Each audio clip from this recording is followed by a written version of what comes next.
Donc, bonjour, mon nom est Michael Cardinal. Je suis vice-président gestion de programme pour les systèmes de livraison d'organes chez Unitaire Bioélectronique. Moi, c'est Renaud Berthelot-Richer, vice-président technologie et certification chez Unitaire Bioelectronics. On développe plusieurs types d'appareils, entre autres des avions électriques à décollage vertical. Donc, c'est un aéronef qui combine la capacité de décoller à la verticale d'un hélicoptère avec la longue distance d'un avion, ce qui permet de les doter d'une propulsion électrique. Et avec les progrès qui se font sur les batteries dans ces années-ci, on peut atteindre de plus en plus grandes distances. Puis on développe aussi des aéronefs qui volent autonomes, donc pour éventuellement pouvoir enlever le pilote et seulement transporter des techniciens médicaux à bord.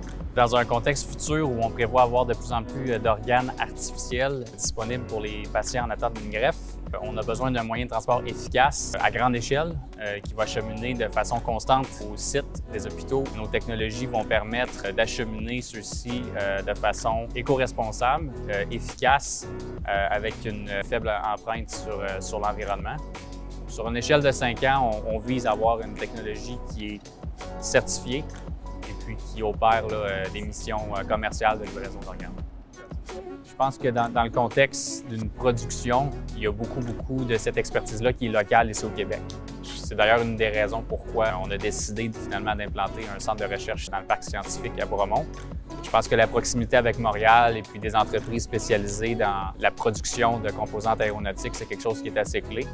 Donc, je pense que dans le contexte d'une commercialisation, ça fait beaucoup de sens, étant donné l'écosystème local. Mais évidemment, ça inclut aussi des gens à l'étranger pour différentes composantes qui sont peut-être plus spécialisées et qu'on ne retrouve pas encore ici au Québec. Le plus gros défi en ce moment, c'est la densité d'énergie des batteries. C'est ça vraiment qui est la clé derrière permettre l'aviation électrique longue distance.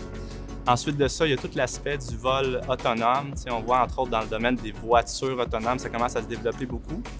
Bien, dans le domaine des avions autonomes, il y a quand même un avantage parce que les trajets sont un peu plus isolés. C'est pas comme sur la route où est-ce qu'il y a plein d'obstacles, il faut analyser les panneaux de circulation. En aéronautique, il y a déjà des avions qui volent pas mal de façon autonome, mais ça prend tout le temps une personne à bord pour superviser. Le défi, c'est de réussir à enlever l'humain pour la supervision et démontrer que c'est sécuritaire dans un contexte où est-ce que tout est réglementé par les autorités. Donc, c'est ça un peu le défi, c'est de réussir à faire certifier ces technologies-là. Souvent, les technologies sont déjà là, mais de réussir à démontrer qu'à très grande échelle, ça va être sécuritaire et de les faire certifier, c'est un défi qui prend beaucoup de temps et beaucoup de données. Si on regarde le marché de la distribution d'organes actuellement, le pourcentage de patients qui reçoivent une greffe d'organes, c'est très faible. On parle de peut-être 2-3 %, c'est les derniers chiffres que j'ai.